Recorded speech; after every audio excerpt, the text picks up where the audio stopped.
Sure. What else did we put on our shopping list?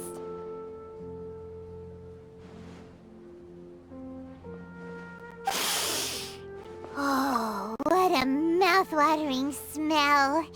Paimon would know the aroma of biryani anywhere. Let's go get some. We can still add it to the list. Well, if it isn't the Traveler and Paimon. Wasn't expecting to see you here. Hello there. Oh, it's been quite a while. Huh. So you two are still hanging out together. Dehya, didn't you say last time that you were gonna head back to the desert? I said I was going to resign from being her bodyguard, not that our friendship was over. We're still the best of friends. The Holmayanis also still post jobs from time to time. Their pay is always generous, so me and the other mercs never pass them up. I told Dehya to just stay at our place when she took one of those jobs a few days ago. My parents were delighted. They even said that it always felt like we were missing someone whenever Dehya wasn't around. That sounds like something they would say, all right. They're always so welcoming. Anyway, the job is already taken care of, so I was gonna head back to the brigade as soon as I finished a little shopping. But the master kept insisting, and I ended up staying for another day. You can stay for as many days as you want, Dehya. Father hasn't even gotten around to treating you to his best dishes yet. You know I'm not the kind of person to stay put in one place like that, my lady. Don't worry, though. There'll always be next time. What? She said they'll treat you to the best dishes! I can't believe you can still refuse that! But wait. Didn't you say last time that you would take me on a trip to the desert? Why don't you just take me with you today, when you leave? There are so many places I still haven't visited yet. I'm sorry, my lady, but no can do. There's still a few things I need to take care of back at the brigade. Besides, the desert hasn't exactly been the most peaceful place lately. Oh, come on. Not this again. That's also what you said last time and the time before that. I know, I'm sorry. Just give me some more time, and I promise I'll plan the best trip ever for you. All right, fine. To be perfectly honest, it's not that I wanted to go, it's more like... I feel like something is off about you lately. Ever since you first set foot on the estate a few days ago, you've been acting anxious and even paranoid. Have you been delaying our trip because you've run into some kind of trouble? Nah, are you kidding? You're worrying too much. Would you swear on that? Friends shouldn't lie to each other, you know. I wouldn't pry any further if you're willing to swear on what you just said. But if something really is bothering you, then just tell me. You know I'll help you however I can. Oh, looks like Dunyarzad was onto something. You're too perceptive, my lady. Seems I can't hide anything from you. I just thought that nothing good could come out of telling you about the messy happenings of mercenaries. Knowing too much only leads to more trouble. Mercenary life is a dog-eat-dog world where Mora reigns supreme. Everything operates on a completely different set of rules. That doesn't change anything about what I just said, though. We're still friends, and I can only support you if I understand what's bothering you. My lady... You're not gonna stop until you drag it out of me, are ya? Alright, I'll share what I know. Let's go somewhere else first. This isn't exactly the best place for a discussion. Okay, let's talk here. Just try not to draw any extra attention. As you may already know, the Eremites have both a lot of mercenaries and a complex organizational structure. Many mercs are no different than me, just going around looking for jobs to earn some mora. My brigade is called the Blazing Beasts. We're not a large group, but every member is loyal and brave. However, not all Eremite brigades are like mine. Some are willing to cross all kinds of lines for the sake of mora. The most notorious is a faction known as Deshret's Relics. Deshret's Relics? Judging from the name, they must really look up to... Yep, you got it. I've heard that you've already crossed paths with Ain al-Akmar. They're one of the groups under the Relic's banner. Oh, you mean the group that tried to sell us the Divine Knowledge Capsule? Yeah, they weren't friendly at all. Deshret's Relics is composed of many smaller brigades like Ain al-Akmar. The Relic's headquarters issues orders to all brigades under his control. On any other day, I would want nothing to do with them. Unfortunately, though, the brigade that's stirring up trouble now is none other than Dehya al-Akmar. Dakan? I think it means beard or something. Believe me, it's a really stupid name. I found it insufferable for years. Anyway, the real issue is that Dehya al-Akmar is led by my father, Kusela.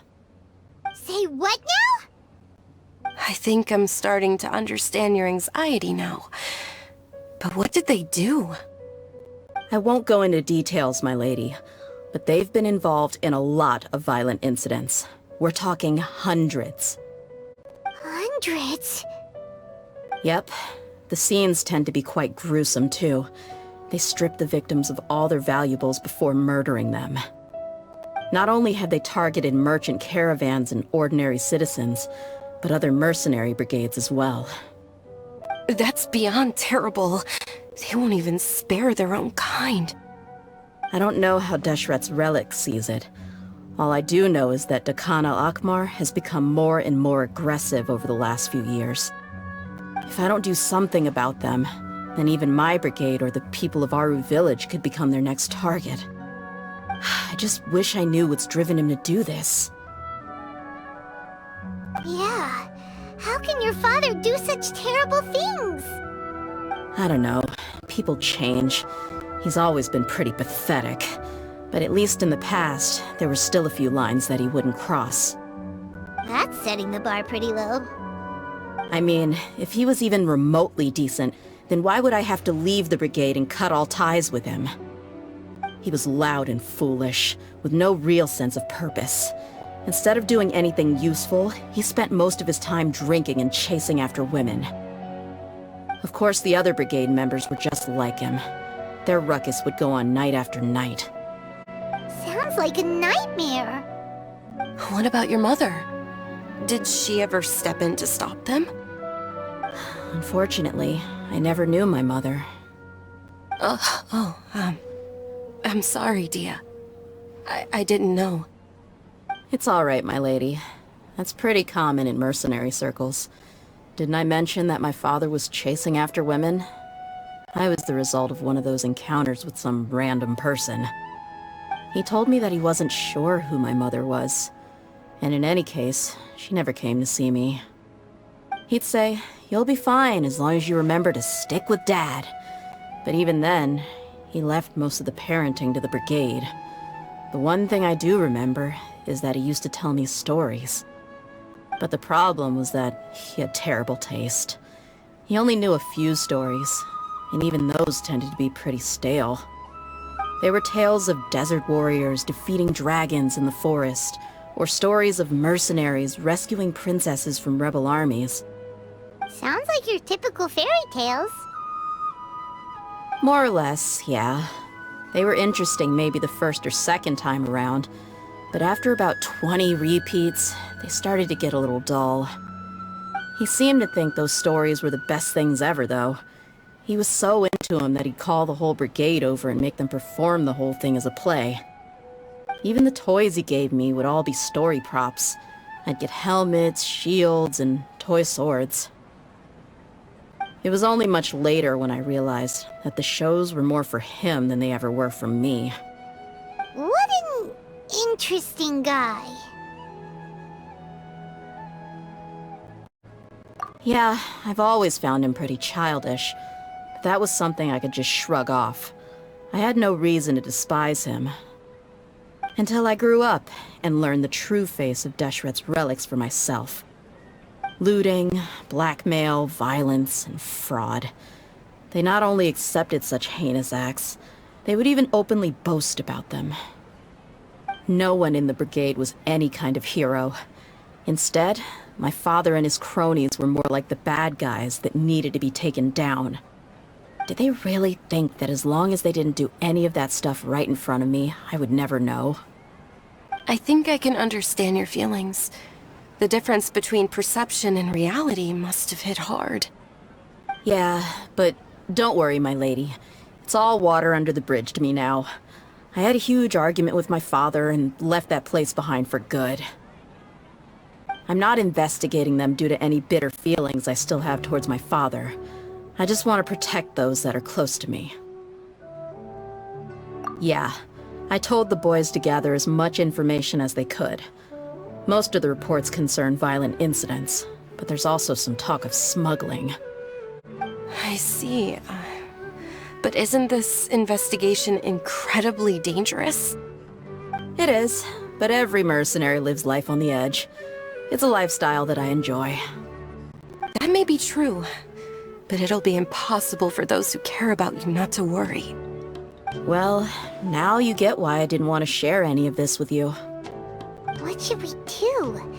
They both have valid concerns. Huh? But there's no need for you to get caught up in this mess, too. Well, he's super tough, so if he went into the desert with you, then Paimon bets the problem would be solved in no time. I'm inclined to agree. I'd feel a lot more at ease if you took him along to help. I'll wait for news from you in the city until then. Please, stay safe. I'm honored that you care so much for me, my lady. All right, then let's get moving. Our first stop will be Caravan Rebot, where we can catch up a bit with my fellow mercs.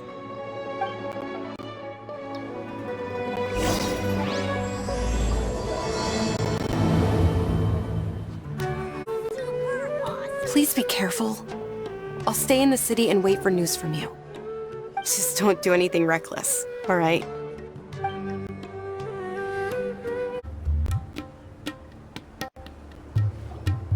Hey, Dehya, you're back. Are these two friends of yours?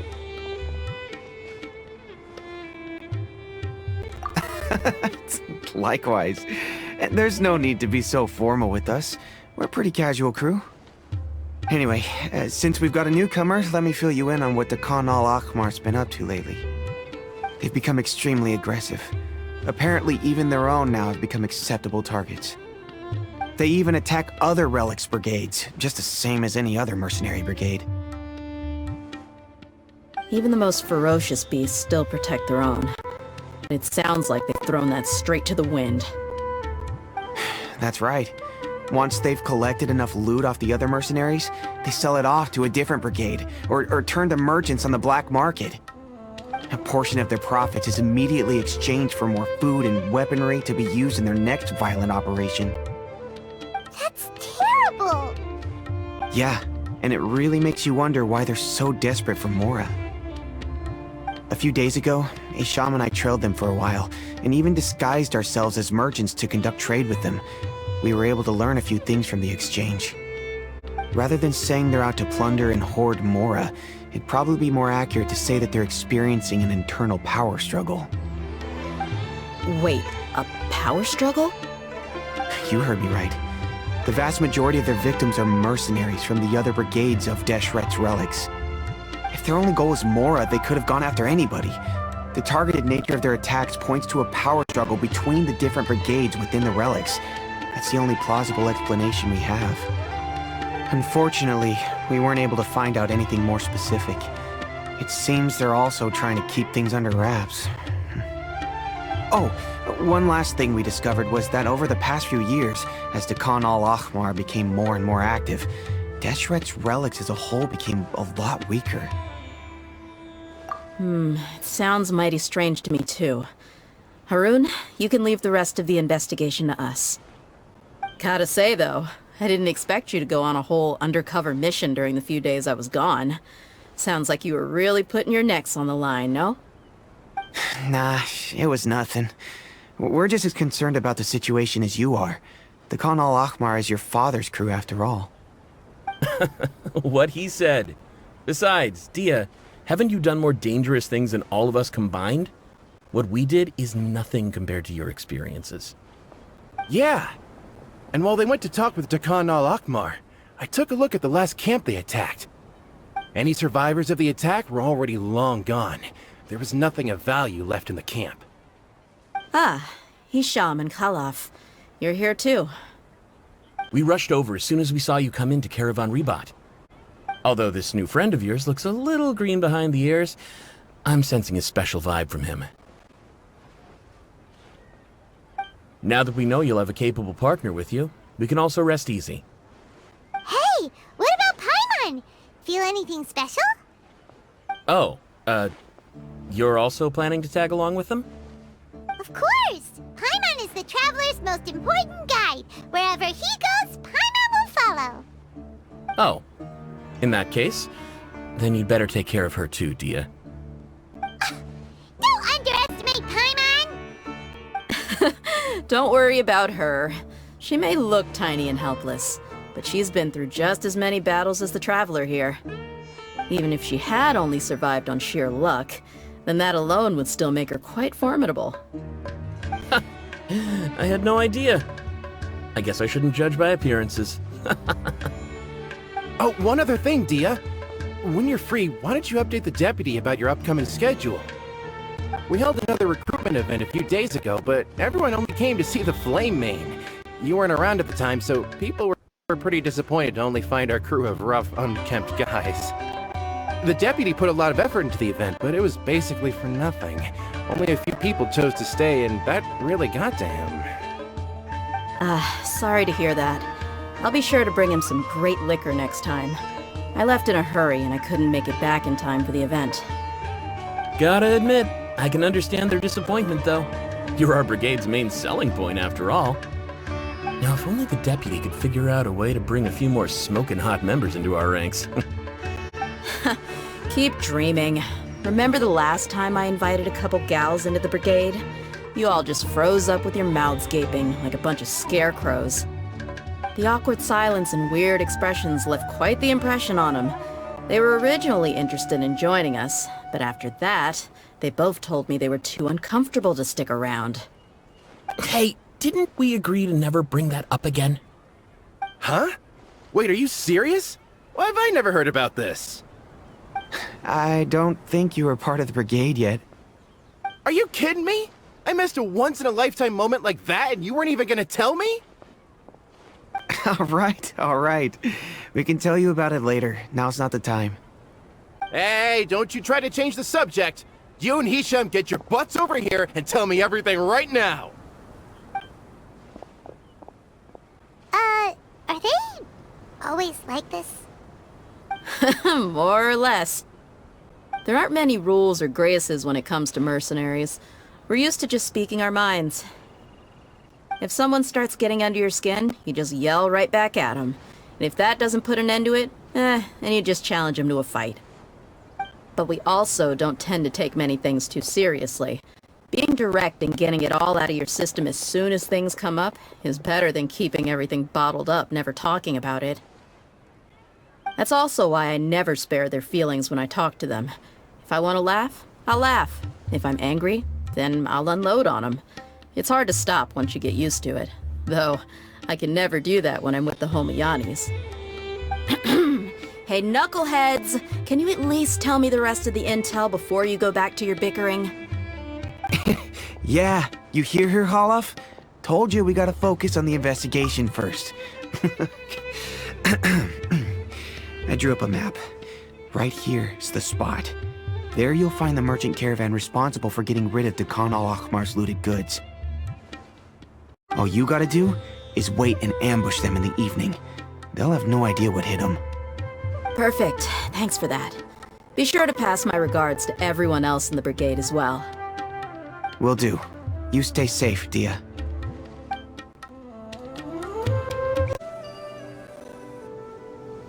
This should be the place. Let's find a spot to hide and bide our time.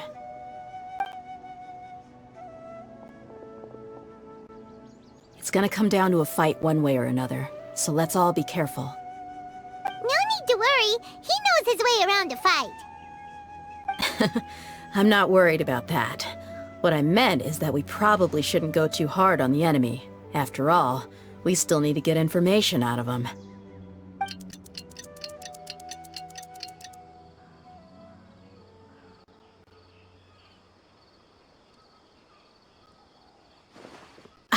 Here they come. You ready?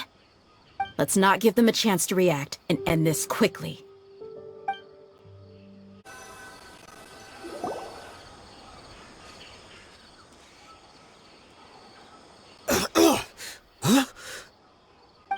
You're... the Flame Main. Good. That saves me an introduction. All right, time for a little talk. Are you buddies with Dakana Lakmar now? Tell me, what are they after? You know the code of being a mercenary just like everyone else. The first rule is to never divulge key information about our employer. What makes you think I'd talk? Ha! That might have worked on an amateur, but I know you're just looking to protect your reputation. Think about it, though. What's your reputation worth if you won't have the other tools you need to succeed in this line of work?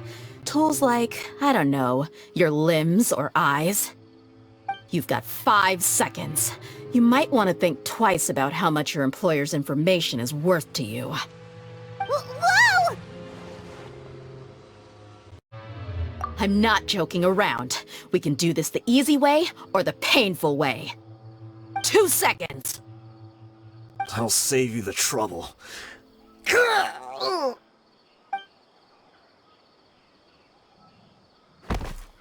Huh? Are you crazy? He tried to bite off his own tongue. Quick, search the area for any first aid supplies.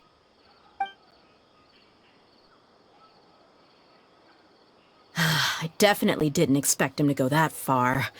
Thankfully, the wound wasn't too deep, and he just passed out from the pain. But why would he be so extreme? I just wanted to test his mettle. You can get a lot of mercenaries to talk just by threatening them. I didn't expect him to be willing to go through so much pain just to deny us some intel. Well, he's out cold for now. We could wait for him to wake up, but maybe it's not a good idea to interrogate him any further. What should we do? Yeah, don't worry about it. It'll be a waste of time to interrogate him again after that. He might just hurt himself again if we start asking. There are lots of goods around here. Let's search the area. Maybe we'll be able to find something. I'm really sorry.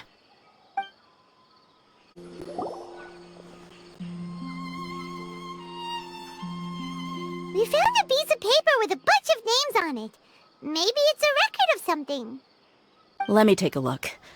If this really is a merchant caravan, they should have a record of their transactions. Yep. I see an entry for Dakana Lakmar right here. Kusela, Idrisi, Bashar, and Takriti.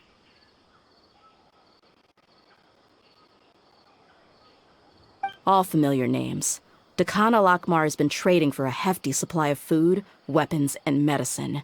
It seems that in the past, they used to receive some canned knowledge as well. This caravan is just one link in their logistics chain. Once in the rainforest, the caravan will exchange the looted goods for Mora, and the funds will then be passed to a specific person.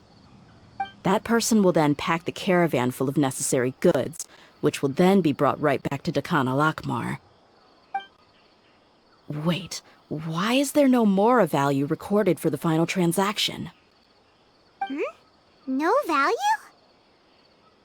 Yeah, every transaction before the last one was marked with an exact amount of Mora, but the final one, where they paid for everything to be brought back to the desert, was simply marked as delivered. Perhaps, but they couldn't have known how much they would make off selling the loot. Do they not care about profit margins at all? Anyway, the next part's the records of the goods themselves. There are a lot of entries. Everything was probably sourced from the rainforest. Huh? What's wrong? Shazaman Homayani? Homayani? You mean Dunyarzad's family? Could it just be another family with the same last name? I'd be surprised to find someone with the exact same first and last name. Shazaman Homayani is Dunyarzad's father, and the head of the Homayani family. Just what the heck is going on here? I'm sorry, you're right. I'll consider what we found and not jump to conclusions just yet. But what this piece of paper confirms is that the Homayani family has been providing goods to Dakana Lakmar. What if the Homayanis have been kept in the dark and don't know they've been trading with Dakana Akhmar? That's a possibility, but if that was the case, why is this caravan specifically named Shazaman as their person of contact? They could have just as easily bought goods such as food and medicine directly from Caravan Ribat or Port Ormos. Yeah, funding violence and looting. The brigade gets the goods, and he is paid the proceeds from the sale of the loot. But why would he do something like this? It's not like the Homayanis are in need of money. I honestly have no idea. I've been to their estate many times, and I've never noticed anything suspicious. The only potentially large expenditure I could think of would be the treatment costs for Dunyarzad's Elazar. Maybe they borrowed a lot of Mora in the past? But that's still just a speculation. I don't think the Master would stoop so low to make Mora. You're probably right. I know my lady's personality, and she wouldn't deliberately keep something like this from us. What should we do now? All we found is just another mystery.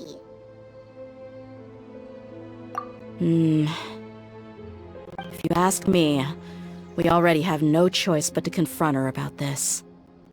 I'm not worried. It's too early to make a verdict yet. I still have faith in the Homayanis. Let's go find my lady again. We'll tell her everything and see if she's willing to lend us her support.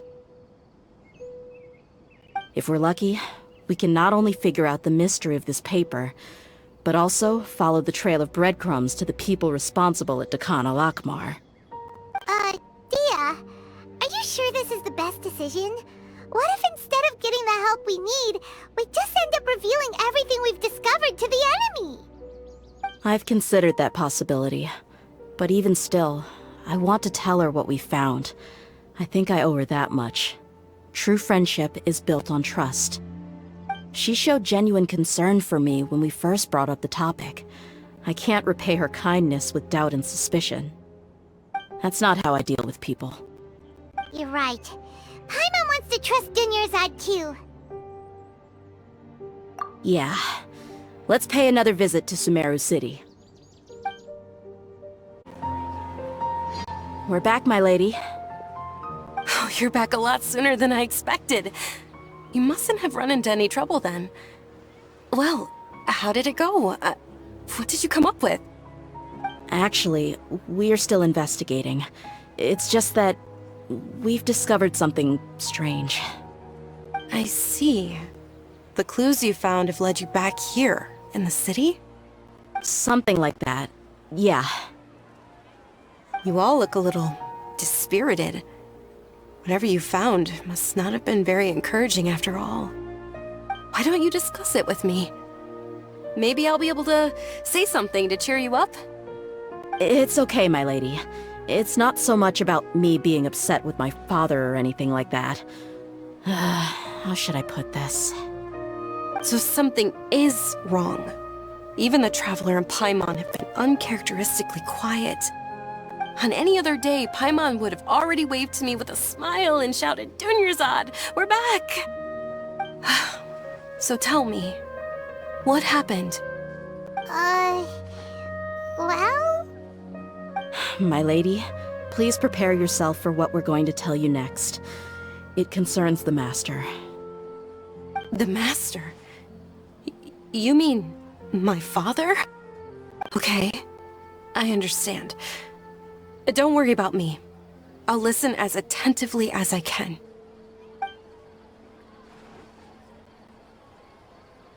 My father has been supplying goods to Dakan al-Akmar? Yeah, it makes as little sense to us as it does to you. I've never doubted the Master's integrity, so I'm having a real hard time rationalizing how he could ever support an infamous brigade like them.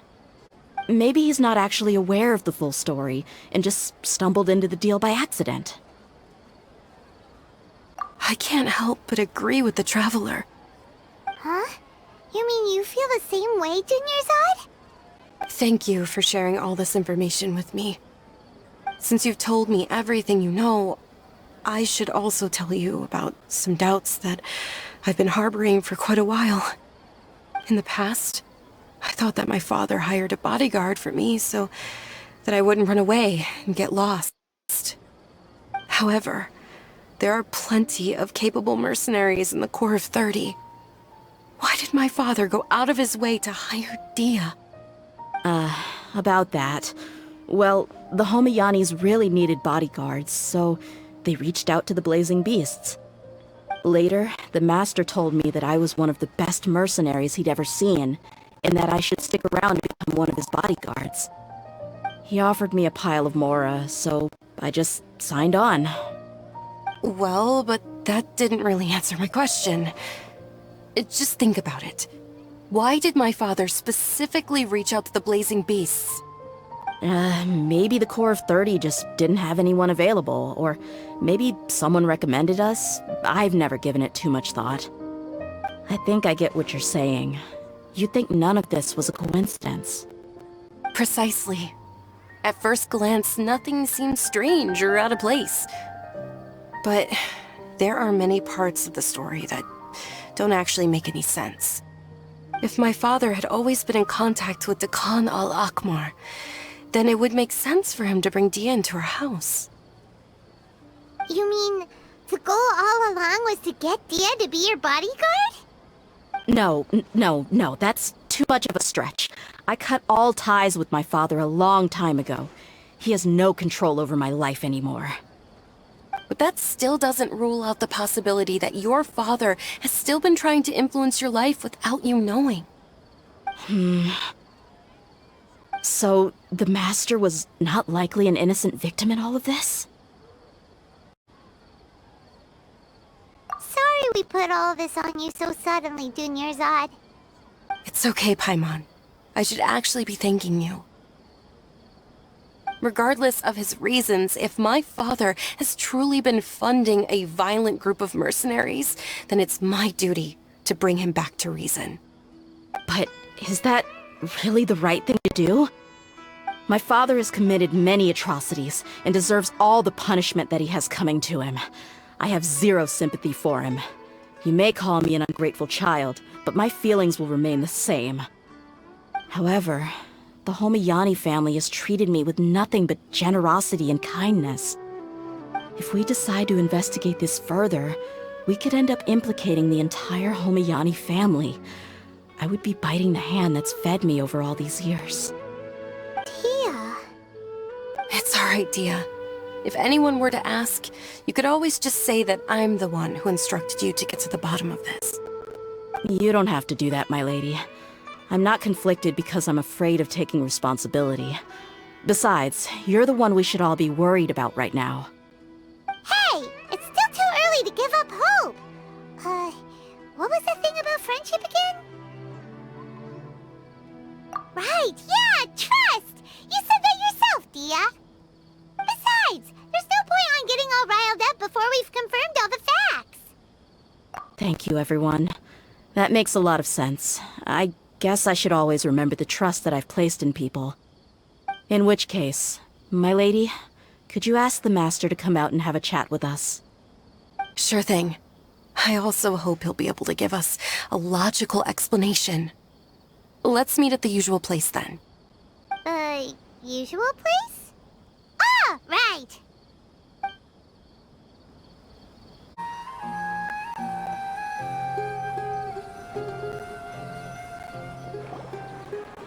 Thank you for coming, sir. Please allow me to introduce these two. This is the Traveler, and next to him is his travel companion, Paimon. Yes, my daughter has mentioned them from time to time. It's a privilege to finally meet them in person. But we may skip all the pleasantries for now. What is the important matter you wish to discuss with me today? Well, we wanted to bring this transaction record to your attention. There's something on this record that we're all pretty curious about.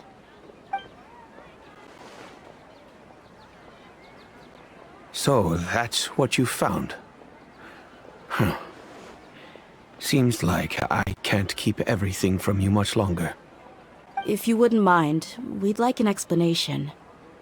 Well, it's a long and difficult story. And to be perfectly honest, I'm not sure if I'm doing the right thing. What I do know, though, Dehya, is that the truth will bring you no solace. If anything, it will likely cause you a great amount of anguish. Wait, me? Yes, I understand perfectly why you came to see me. And I am touched by your collective commitment to do the right thing. But knowledge always comes at a price. And sometimes, as they say, ignorance is bliss. Your father, Kusela, and I both believed that. Of course, you have the right to seek and learn the truth, but I must warn you. The facts of this matter may reduce everything you've built for yourself into sand, blowing in the wind. If you must proceed, then Kusela's heartfelt efforts will also fade into the wind like a fleeting mirage. His heartfelt efforts? I'm sorry, sir, but I'm not sure I follow. I've made it this far in life without a single drop of my father's support. I have my own ideals and ways of looking at the world, as well as people and causes that I've chosen to cherish and fight for. None of these things have anything to do with him. I came here today to support you as the head of the Homayani family. No warning will change my stance on that. I understand. Then let me tell you a little story. Our family once needed to take a trip to the desert when Dunyarzad was just a baby. Along the way, we were attacked by bandits. They had superior numbers and quickly overpowered our bodyguards. When all seemed lost, a group of passerby Eremites lent us their support. Those Eremites were Kusela's brigade, Dekan al-Ahmar. Kusela's men told me that the attackers were Eremite mercenaries, just like themselves. I was shocked. Why would Dekan al-Ahmar go so far to save us and not spare the fellow Eremites? Kusela was grinning and walked over to play with baby Dunyarzad. She was startled by his unfamiliar face and nearly started crying. Really? I never knew. He said that he had no particular reason to help us. He just took pity on us because he had a daughter about the same age. We started talking about our children, and I sensed that he was a devoted father. To repay his kindness, I hired his brigade to help out at our estate for a time, and offered everyone generous remuneration. So, that's what happened. It was many years before I saw him again. I almost didn't recognize him the next time he came knocking on my door. The man I knew to be strong and healthy had been reduced to a shell of himself. He couldn't even walk anymore without his cane. So, what happened to him? He was perfectly fine when I left the brigade. I'm not too sure myself. The only thing that didn't change was his cheery disposition. He said there was absolutely nothing to worry about and that he had gotten into a fight. That was all. He then suddenly asked me if Dunyarzad, now that she had grown, would need a bodyguard of her own. At the time, Dunyarzad was going through a particularly severe bout of her Elazar. There was no need for her to have a bodyguard when she could barely leave the house. But he kept coming back to the topic. Come on, it never hurts to be safe. How do you know a bodyguard won't come in handy one day? I was completely lost at first, until he recommended the Blazing Beasts, and in particular, a mercenary named Dehya. So he was the one who recommended Dehya to you. Indeed. He didn't say it out loud, but it was clear that he saw Deshret's relics as an evil group who would eventually corrupt every member in their ranks. He was already beyond redemption, but he hoped that he would be able to detach his daughter from the vicious world of mercenary life. If Dehya could stay in my house and keep working as a bodyguard, then gradually her affinity for the desert would decrease, and she'd be able to leave her previous life behind. And that's why you offered her such generous compensation? Yes, but not just because of that. From the moment that he asked me for that favor, I also began to see Dehya as my own daughter. And that's also why I tried to persuade you to stay when you asked for permission to leave. I was willing to spend however much it took. Kusela saved my daughter and I all those years ago in the desert. I could never refuse him entrusting his daughter to me. He was always like that, acting like he's oh so smart and self-righteous. Kusela said that he'd reimburse me for a portion of Dehya's fees. I refused to take any mora from him, but he'd always send me funds anyway. Eventually, I just accepted them as a token of his gratitude. And that went on for a while until I received another letter from him a few years ago. The letter contained a request to help him buy food, weapons, medicine, and even explosive materials. Wait! Isn't that around the time that Dekhan al-Ahmar started becoming more aggressive? That's right. When I started to hear some nasty rumors, I became wary. I wanted to meet him face to face to discuss things. But by then, he was no longer receptive to my requests to talk. If I had to guess, it's probably because he doesn't want to put Dehya at risk.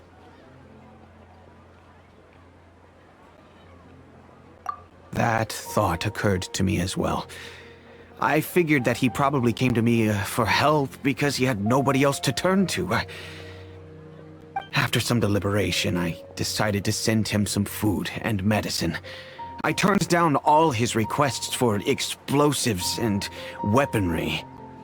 I am aware that even such a reduced gesture of support could lead to others coming to harm, but I could not simply reject his plea for help. In the end, it probably was the wrong decision. I plugged my ears to the rumors and just chose a solution that made me feel least guilty about myself. If you can, please tell me where he is now. None of the things he's doing right now make any sense if he's just trying to keep me from getting tangled up in his world. If all he wants to do is steer clear of me, then maybe he shouldn't have brought me into this world in the first place. Oh no. Dehya, please don't feel that way. I'm just angry because I can't wrap my head around any of his actions.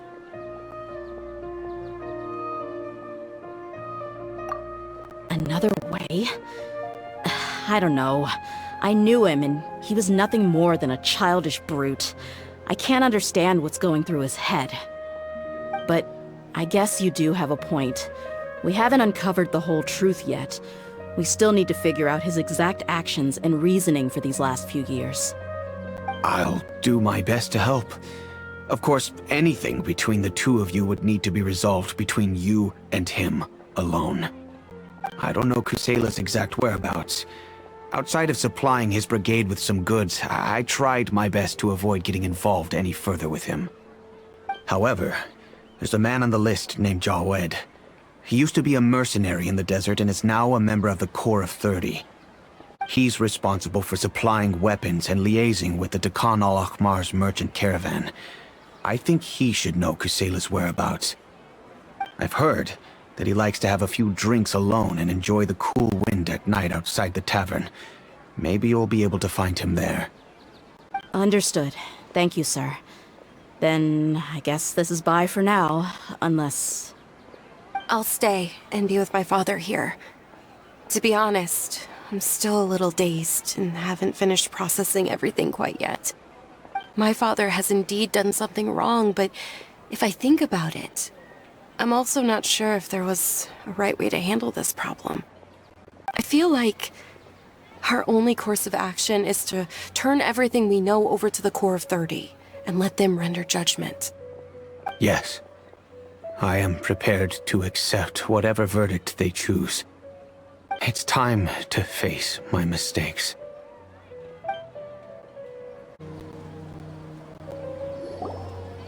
Huh? Who are you guys? I know what you've been up to, Smuggling weapons to violent brigades in the desert while working for the Corps? Pretty bold, if you ask me. Shh! Keep your voice down. How do you know all that? Come with me. We should take this elsewhere. I'll be happy to talk things over once we're somewhere private.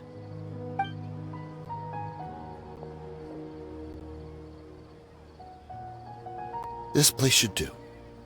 All right, back to my question. How did you all know about me?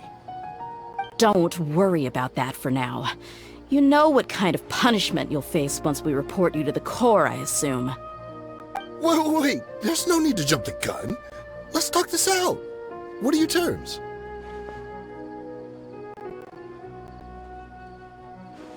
So what's in it for you anyway, Mora? Well, I was a little tight on money at the time, and Kusela took good care of me in the past. I weighed it in my mind, and I couldn't find a reason to turn the opportunity down. I wouldn't only be helping my benefactor, but I could also make some quick Mora. Let me tell you how it is. We're investigating Khan al-Akmar, and we're gonna put an end to their operations. If you provide some help for us, then we might just put in a good word later to reduce the terms of your punishment. Hey, why don't we discuss this a little first? Listen, I made quite a bit of Mora from my last run. You just give me a number, and I'm sure we can... Shut it. My patience is running out. You should know when a mercenary is after something other than money. All right, sheesh. But you gotta promise you'll put in some nice words for me later. They're always on the move. Here's the spot they were at the last time I made my delivery to the desert. Feel free to go have a look. I'm just telling you though, it's not on me if they're not there anymore. Sure. And then you can forget about any nice words from us. Hey, come on. Now you're just being unreasonable. Really? And how do I know you're not leading us straight into a trap? Don't forget, you're the one with no bargaining chips. All right, I get it. Why don't you go take a look, and if they're not there anymore, I'll try to figure out something else for y'all. Now that's more like it. Let's move. And as for you, try to stick around the city until we get back. You don't want us to call the folks from the Corps and have them drag you back to the city.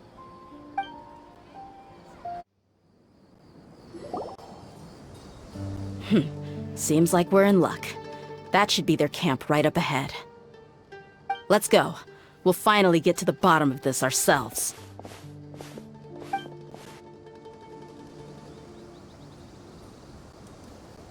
I'm here to see Kusela. Tell him to get out here.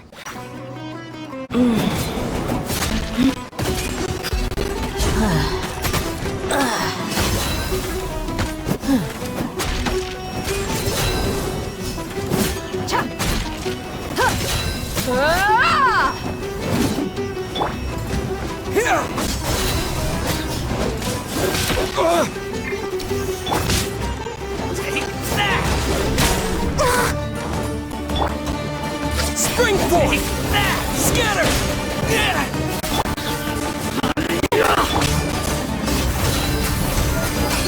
Need! Take that! I'll take my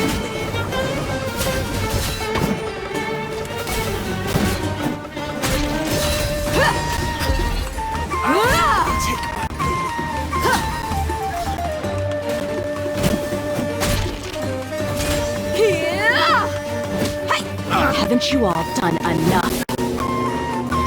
Oh, so are you also here to stop us?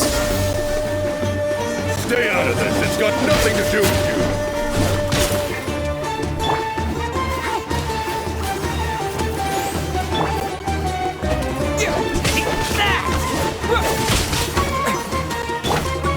Let's get it on!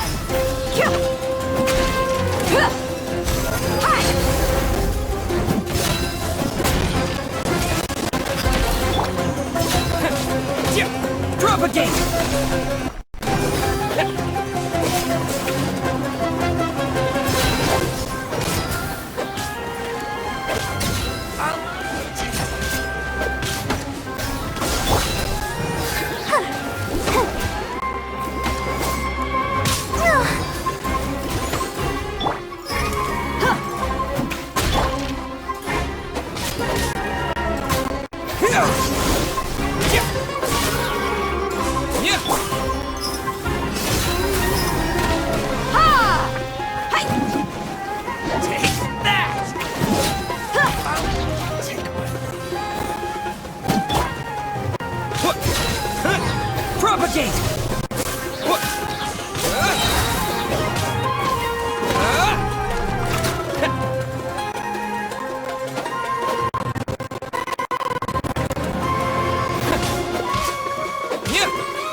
Let the show begin. Look alive! Strong!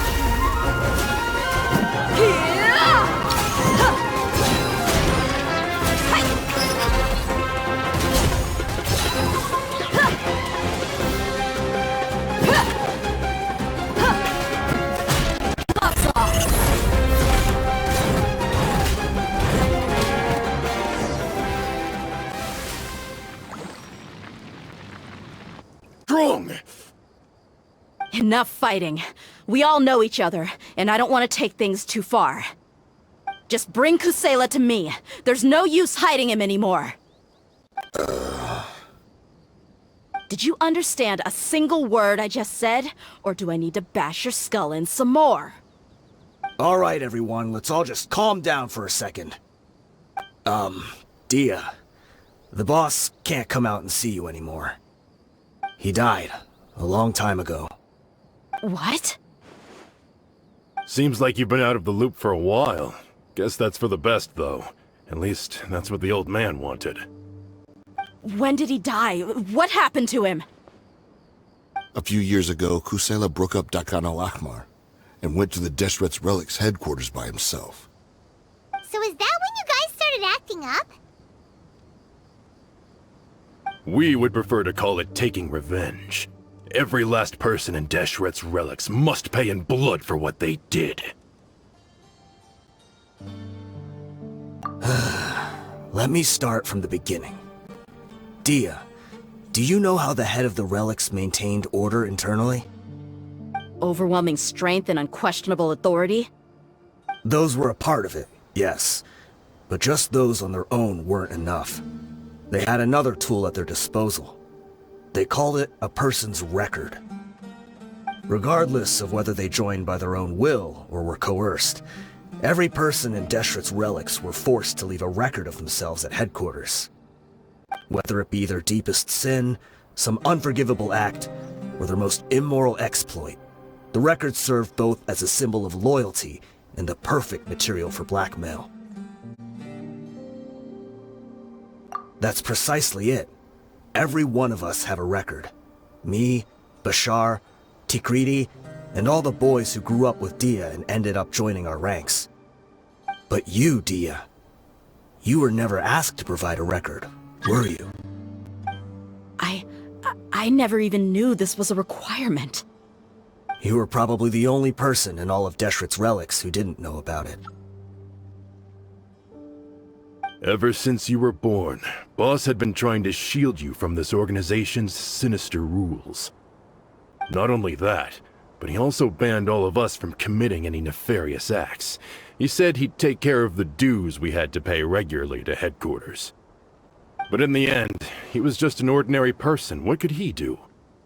He was forced to go to headquarters again and again to account for missed dues and incomplete records. He'd come up with all kinds of excuses and get beaten up as a result. We all knew he was doing that for you. He wanted to get you out of this world, no matter what it took. And that's why he became a shell of himself and couldn't walk without a cane. Wait, but that doesn't make any sense. I didn't know about any of this, and I'd never seen him get injured or beaten. Because you were too young at the time. How would you ever tell between wounds from a beating and wounds from battle? When you left home after that final argument with him, he seemed to age by a decade overnight. Even his hair went gray. So, even the blazing beasts were... Yep. It was all his doing. Had he not arranged them to come to you, you probably would have been reduced to a pulp before you ever left the desert. A few years ago, Boss said he needed to make another trip to headquarters. He was already pretty weak then, and we all assumed he was going to get beaten again. I suggested that he hand the role of leadership over to me, but he said there was no longer any need, since the Khan al-Ahmar would soon be no more. His words made no sense to me, but that night, we heard that a massive fire tore through headquarters and razed everyone's records to ash. Everyone gained their freedom that night. Many members fled, not just from our ranks, but from the other brigades as well. But how could we leave with a clear conscience? All of us who knew exactly what had happened. The boss can't have just died for nothing. Those heartless jerks at headquarters took him from us. From that point on, the sole purpose of the Khan al-Ahmar became revenge. The big fire that boss started was quite a blow to headquarters' strength. It's given us the opportunity to launch our attack. Even though we're outnumbered, we vowed to see our revenge through to the very end. There were people from headquarters who changed their names and went into hiding. Some fled to other brigades, and others escaped to the rainforest. But we won't let any of them escape our wrath. They'll all pay for what they've done. We've suffered plenty of losses as well. To keep going, we need an enormous amount of supplies, from food and medicine to weaponry and explosives. All we can do is exchange our loot from Mora, and then use that to get supplies. We forged Boss's handwriting and sent out many letters to his former friends. Thankfully, many people were willing to come to our aid. We were also able to attract many mercenaries who shared our goal. We've endured unspeakable pain to win many impossible battles. Deshret's relics have become weaker and weaker, and now we finally have an opportunity to directly strike their headquarters.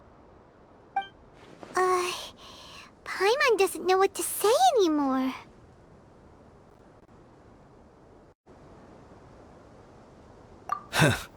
We do know right from wrong, but we were sinners from the very beginning.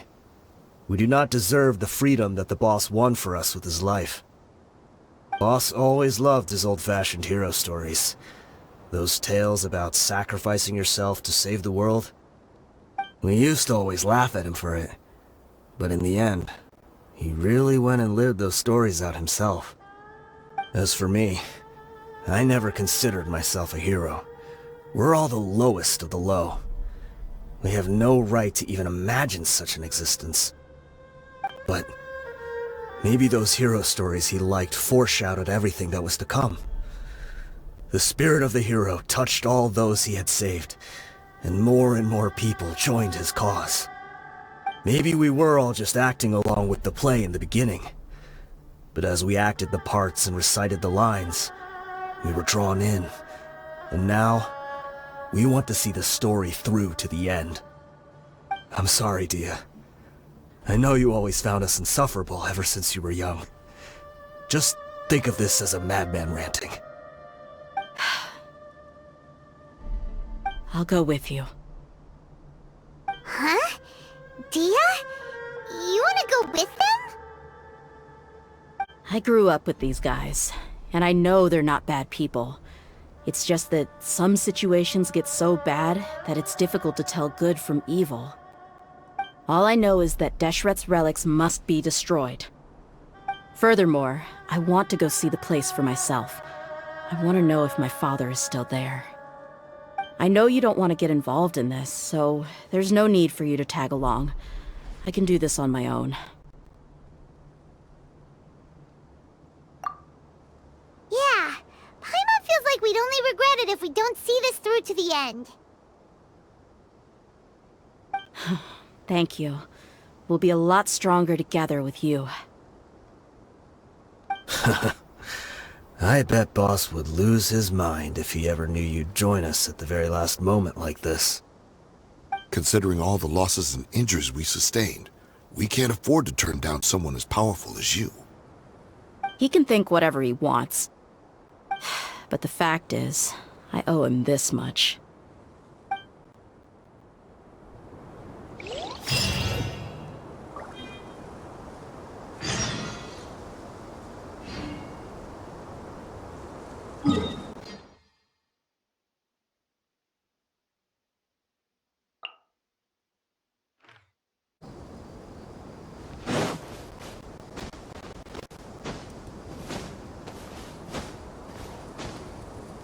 Is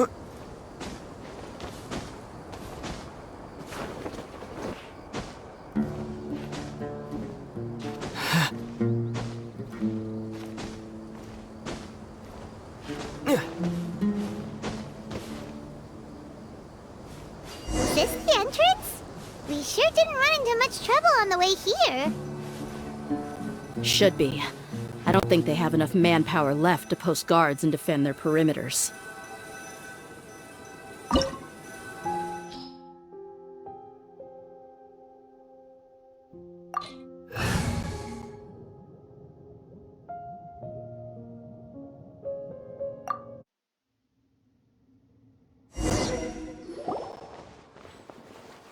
Wow.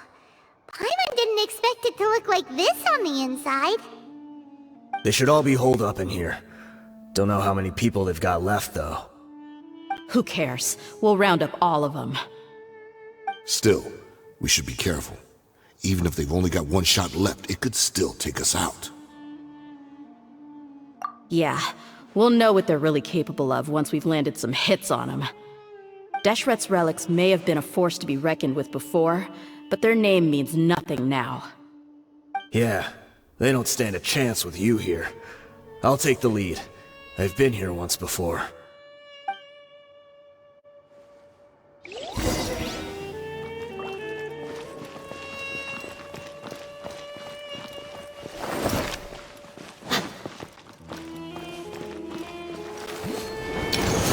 You are not welcome here. Let's get it on!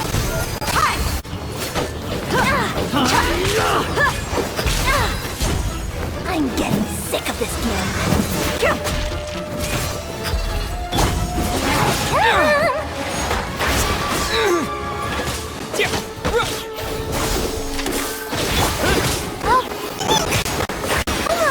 on, we can do it.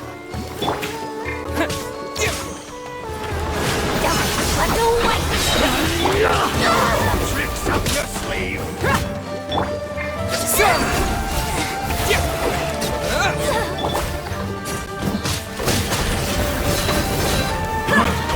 You want this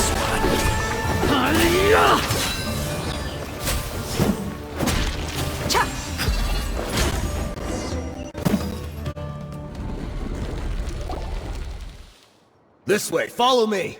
We're almost there. Wait!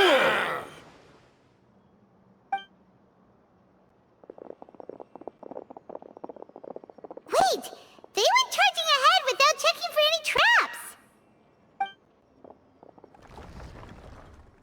Hey, you guys okay? It seems like we just got trapped in here. Don't think we triggered anything else. Watch out, the enemy's coming from ahead. Well, now that things have come to this, seems we'll have to fight our way through. Don't worry about us. We knew something like this could happen. Go and take a look around. There could still be another way through. Let's go! We can't let the boss down! Let's check if there's another way! The sooner we can make it through to help them, the better. Let's see. I think I see a way through over there, but it's being blocked by something. Let's try our luck with that mechanism. Okay, let's go!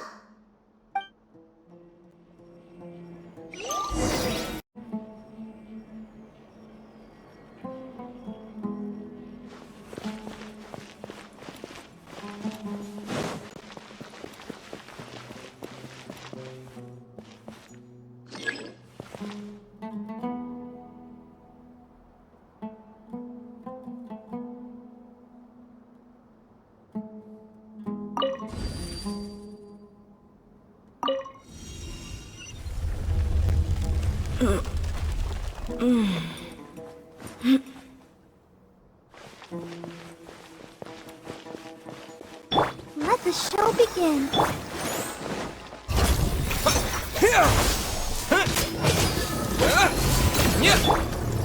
Buckle up!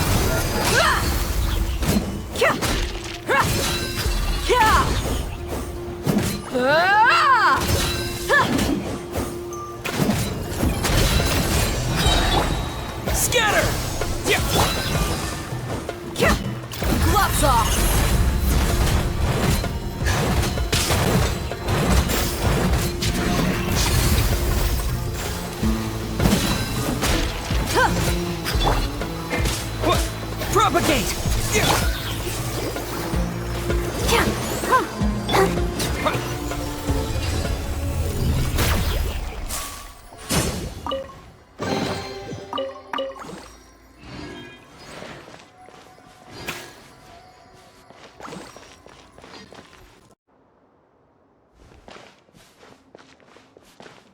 Another mechanism like the one before, but this one's being blocked off in the middle. We just need to adjust it a little.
Let's dance. Germinate!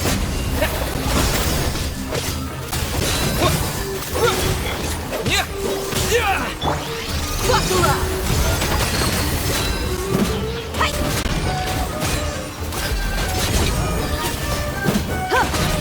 Cha! Propagate!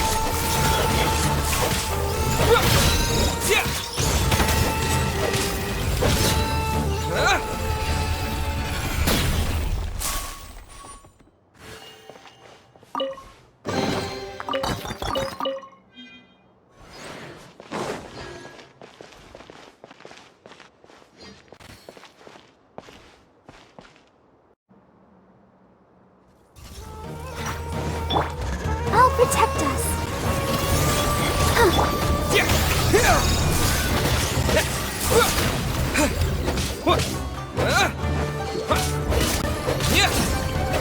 Scatter!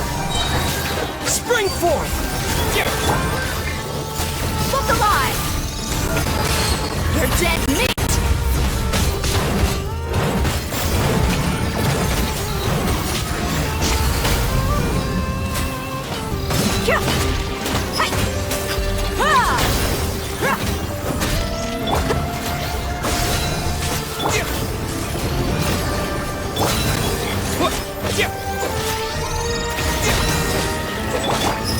Let's get it on! Cha! Cha! Propagate!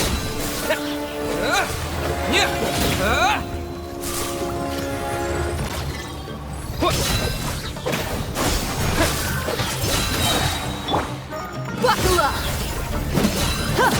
You asked for it!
I wasn't expecting anyone to make it through from the other side.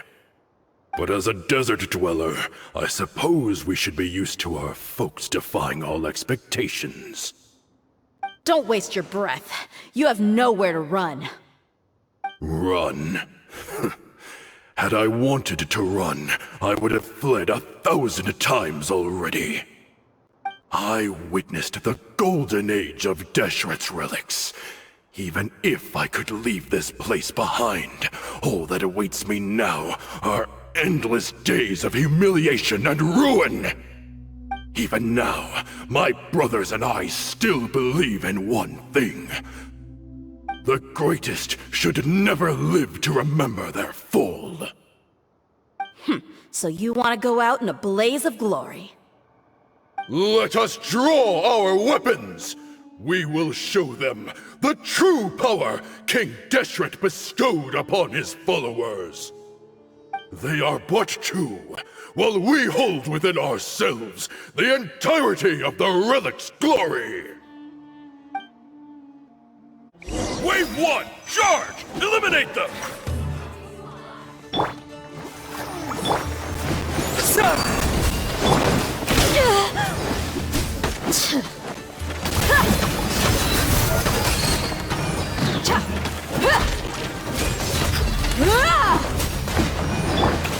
Propagate! I'll take my lead. How heartless. Yeah! Scatter! I'll protect us. Look alive! I'll be back!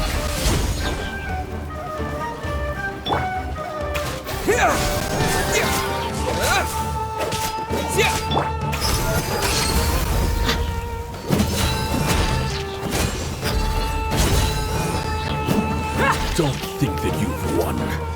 We're just getting started.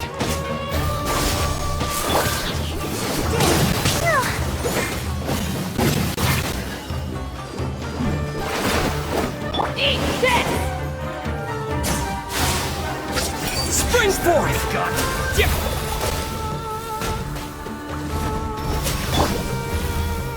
Let's get it on! Ha! Hey! Gloves off!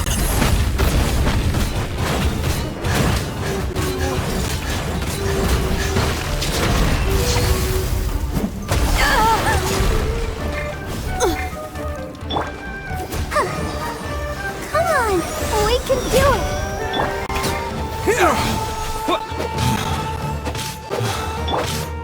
Buckle up! Ha! The golden slumber.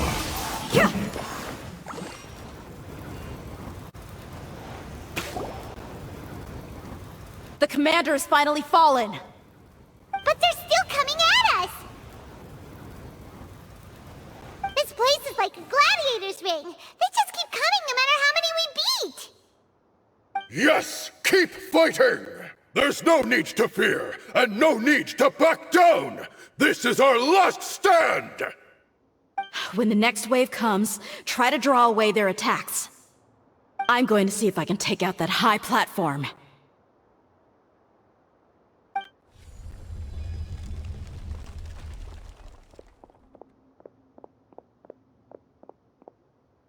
Get out of my way! Come and face me, Michel!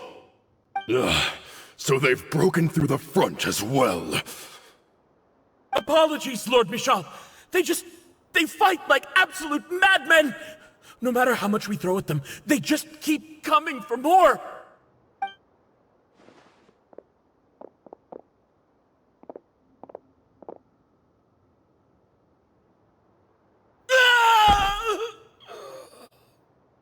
So, it would seem like this is the end. Time to pay for everything you've done, Michel. You think I would give you that opportunity? I will be buried in the sand alongside all the rest of our fading glory.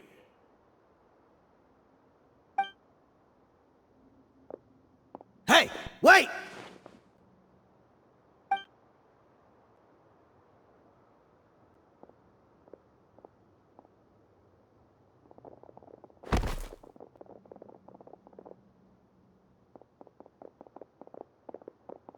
We were too late. It's over. There's no more need to fight. But if you're still going to cling on to your so-called mercenary's pride, then I'll give you all a good beating as well.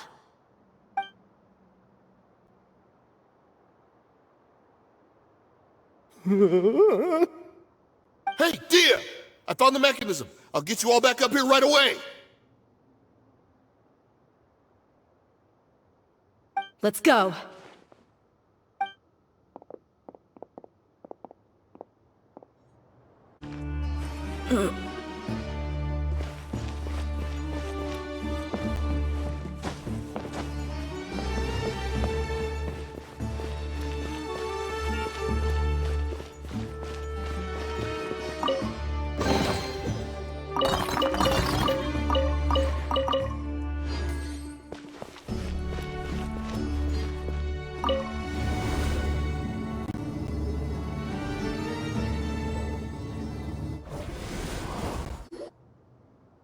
Who are you filthy rats? And why are you always pestering us? You call yourself a member of the infamous Deshret's relics, and you still can't even tell who's made it all the way to your headquarters? Who knows what intent a bunch of rats may have? We try to catch a couple, and you all just show up on the other side instead. How are we supposed to figure out what you're after? Hey, have you ever heard of a man by the name of Kusela? Why would I know? It's not like I'm in charge or anything. This is your last chance to talk. Hey, I said I don't know anything. I'm just an average member here. I'm telling the truth. If you're here to find someone, why don't you look through the records yourselves? Who can remember every name and face with so many people coming in and out every day? The irony. His life became a light for so many, yet to others, it wasn't even worth remembering. Where's the records room? Answer me! It's right over there. All the files are in there. You can go through them as much as you want. It's not like any of them still matter anyway. I mean the old records room. The old records room? You mean, the one that got burned down? Kusela. Ah, yeah, I remember him now. The guy who could hardly walk. Watch your mouth. That's our boss you're talking about. He was definitely faking it. We all let our guard down as soon as we saw him come hobbling in. But in the short time it supposedly took him to take a dump, he'd already gotten away and started a fire in the records room. He couldn't have possibly outrun us if he wasn't a fraud. And after that, Deshret's relics fell into complete disarray. Stop wasting our time. Every one of us here is perfectly aware of what he had done. Tell me, where is the old records room? It's just over there. Go see it for yourself if it means that much to you. There's nothing left in there but ashes. No human could ever survive that kind of inferno. Bashar, Tikriti, let's go. We'll leave the others here to guard these guys. Spare them no mercy if they try anything.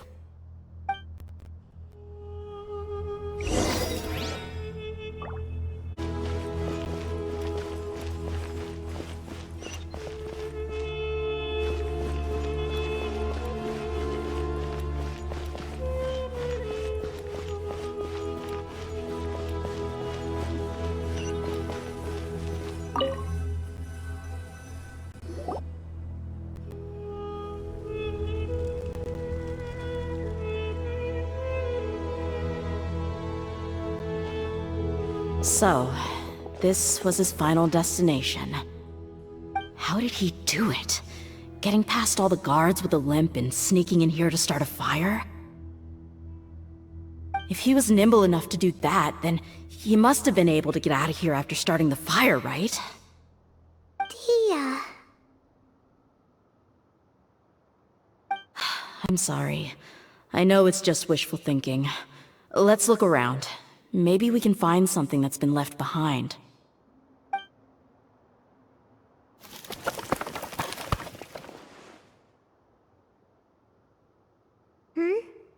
Is this a cane? It must be the one that Dehya's father used. Kusela. Thanks for everything, boss. We're fortunate to somehow find that cane after that fire. Let's split up and look around some more.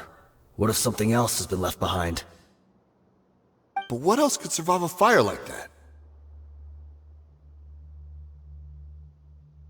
Huh?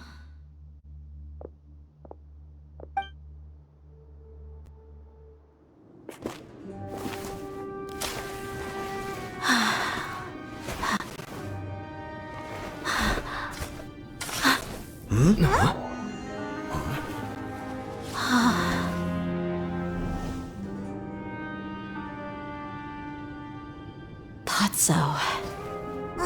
Wait! Isn't that the toy sword you played with as a child?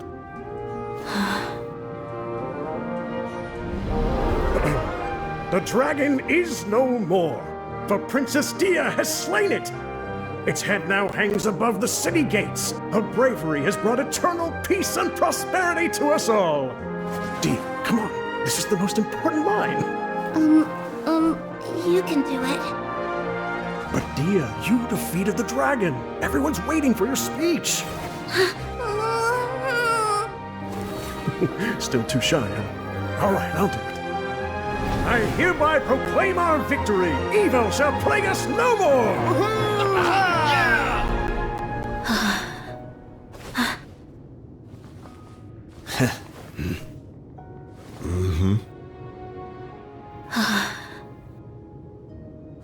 I hereby proclaim our victory.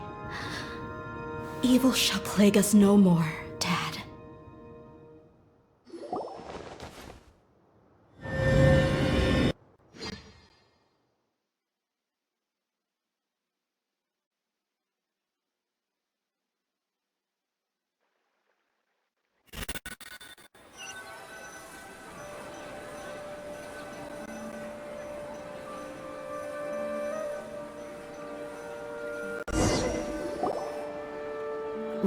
What's this? Don't you remember? You asked Paimon what she would do if she were to wake up tomorrow with loads of money. And Paimon said that she would get boatloads of tasty snacks. You looked super confused at the time, but said it was an adorable thing to say. These opportunities don't come by often. So today, Paimon's gonna treat you to a special crash course on Paimon's life philosophy. Hey, come on! Paimon's not that stingy. Anyway, the point is that you should eat to your heart's content. You'll feel better for sure once you've gotten something in your tummy. Dunyarzad will also be here shortly. She's already heard that we're back. Aw, thanks you two. Honestly, this is very unlike me. I just had a lot on my mind on our way back, so I didn't know what to say. My chest was filled with all kinds of intense emotions. They just shook me even more than all the feelings we've shared during our previous adventures. But when everything came to an end, those emotions also vanished without a trace, and I was left feeling more empty than ever before. It was as if I'd lost the thing that was most important to me. Yeah, you're right. To many mercenaries, Mora is the most important thing in the world. But perhaps to us, it's the most worthless thing of all. Idrisi and the others all used to say that they would quit if there was no Mora to be had. But when it came to avenging my father, there was no Mora to be made anywhere.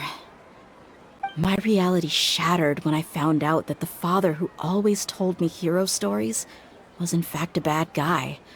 But look at me now. Am I any different? Despite all my promises about never forgiving him and never trying to understand him, I still went to such lengths to find out the truth, and nearly even shed tears for his sake. We're hypocrites, all of us. Yeah, you're right. It's just a pity that we often only recognize our true feelings after it's already too late. You're back! Are all of you alright?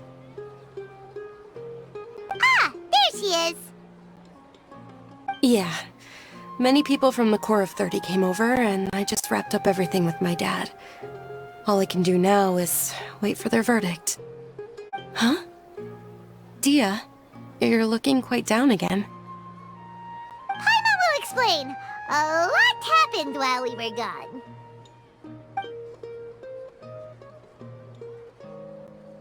I'm sorry. I really should have controlled my emotions better. I just... It's all right, my lady. You were hurt by all of this as well. Truth be told, I'm starting to feel a little guilty watching you cry like this. Dehya, your pain must be even worse. You shouldn't need to comfort me. Hey, don't worry about me. If anything, this whole thing has finally shown me the difference between illusion and reality. My father probably thought that people could settle into new lives as long as they moved to a new environment. That thought has even crossed my mind a few times. It's like saying, what's wrong with adapting to a new life? However, there was always something deep within my mind that refused to accept it. This impulse brought me great turmoil, and even made me feel ashamed for turning my back on your father's kindness. But now that I consider it again, it all makes sense. The desert sands are a part of who I am, and I will never be able to lead a peaceful existence. I understand how you feel. That doesn't mean I won't be making any changes to my life, though. As an example, I'm now thinking about taking on some small odd jobs. It's just like Idrisi said. I also want to catch up to my father and become a character in his play. Even if the ending of the story may be childish and ridiculous, it won't really matter. Isn't that neat, though? Oh, you'll be a whole new kind of mercenary, one that's not out for Mora. Why don't we go for a change of scenery once we finish eating? What about stopping by the Grand Bazaar again? Right. You said you wanted to get a rug for your family. We'll come along too.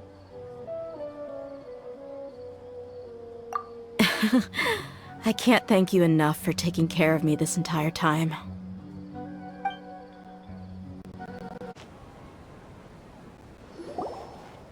Oh, this rug here is quite something.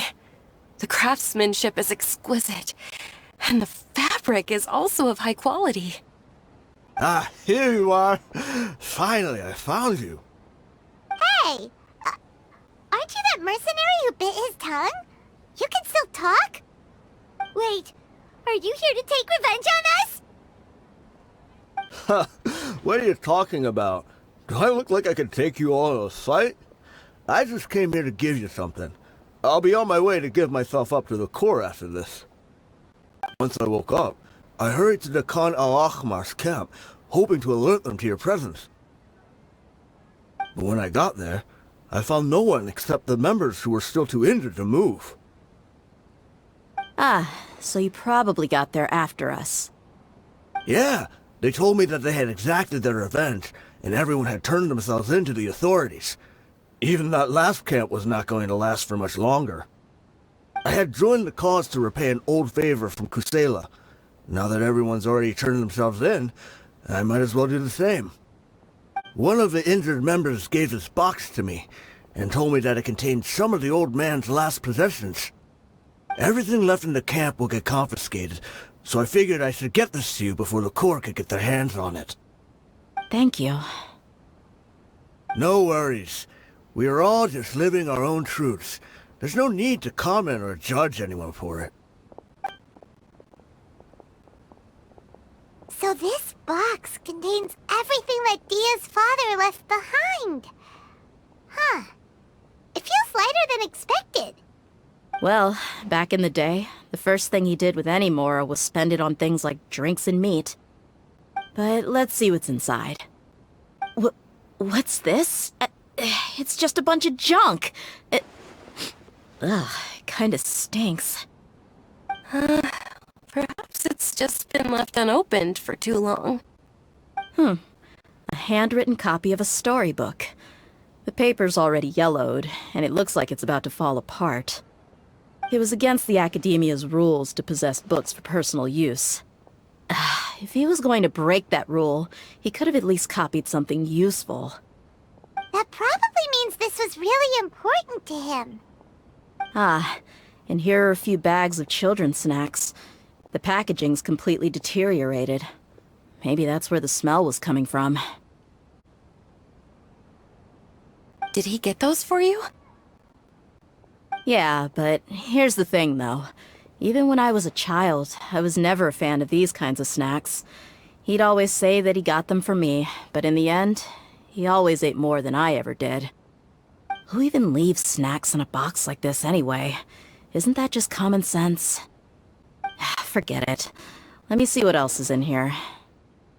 A razor, some buttons, some round iron tiles, a wooden toy puppet, a wool scarf, which from the looks of it probably belonged to a woman, and a hair clip? Why are these things here? I'm suddenly feeling a little scared. I'm sorry, my lady, but this is just the kind of man he was. He probably saw this box as some kind of personal trash heap and dumped any and everything in there. 2 empty liquor bottles. Tell me, you guys, are these the kinds of things that a normal person would leave behind? Huh? There's something in the bottle! Oh, you're right. All right, I got it out. It seems to be a piece of paper with some writing on it. The bottom part's all damaged from moisture, though. Let's hope the writing didn't smudge. I was suddenly seized with an urge to write a letter after finishing this bottle. I just folded it up and left it in the bottle, though. If I end up forgetting about it, it won't really matter. To Dehya. It's a letter for me? It's all right. I'll just read it out. If he went to the trouble of writing a letter, there must have been some important things that he wanted to say. Or at least record down. My condition's becoming worse and worse. Can't even walk without a cane anymore, much less go out and have fun. Guess I don't have many days left. If you're reading this letter, then I suppose I'm already long gone. You were adorable as a baby. Everyone loved you. And regardless of whether you were crying or laughing, everyone enjoyed having you in the group. But once you grew a bit older, you were no longer nearly as happy or cute. It's probably Idrisi's fault. He was never up to any good. Can you believe this guy? He can point the finger at himself. Anyway, back to the point. To summarize, I'm writing this so you would know not to feel sad for me, even if you end up finding out the truth. The reason being that I was never your father to begin with. Wait, what? Surely, he must be joking, right? I don't know. I was quite formidable when I was young, and 100 times cooler than some so-called flame main. Really felt like the whole world was under my feet. With just a teeny tiny bit of effort, I felt I could rule over the entire desert. But as fate would have it, I went out into the desert for a drink one day, and discovered a baby in the sands. It was you. You were just lying there, small and helpless. You were so tiny that if the wind blew for just a little while longer, you would have been buried forever. But your cries were so loud they made my head hurt. Now that I think of it, you really were a bundle of energy. Sounds like he's serious. I told Idrisi and the others that I had slipped up with a woman while out and about. None of them even doubted me. I'm sorry that I had to lie to them for so long, but I really had no other choice. I was their most esteemed leader, after all. It's not like I could just tell them that I suddenly wanted to play at being a father. At this rate, I'll puke up all the liquor I just drank from this bottle. Anyway, Dehya, you possess the kind of freedom and kindness that we could only dream of. As far as how you should live your life, that'll be up to you to decide. That's the end of the letter. In the end, he was still thinking of me as a little child. I suppose, or I would have suffocated under the sand a long time ago. He was a good father to you. The fact that he wasn't a blood relative doesn't change that. Yeah. It's just a pity that we had to learn the truth of everything like this. Do you already have some ideas about the decision that he wanted you to make? I do. If he first found me alone in the sands, then I want to try my hand at finding the person who abandoned me. I just have one wish. To tell them a story. That there once existed a childish and foolish jerk with a heart of gold. And that only under his care was I able to grow and mature into the person I am today. If you end up finding any leads, can you share them with us? We go on adventures all the time. Maybe we'll be able to find some information for you. Sure, I appreciate it. I wasn't expecting you to be so enthusiastic. I'll help too. Thank you. All of you. Thank you so much. My life has certainly had its twists and turns, but I've always considered myself lucky. Because no matter where I've gone, I've always been surrounded by incredible kindness.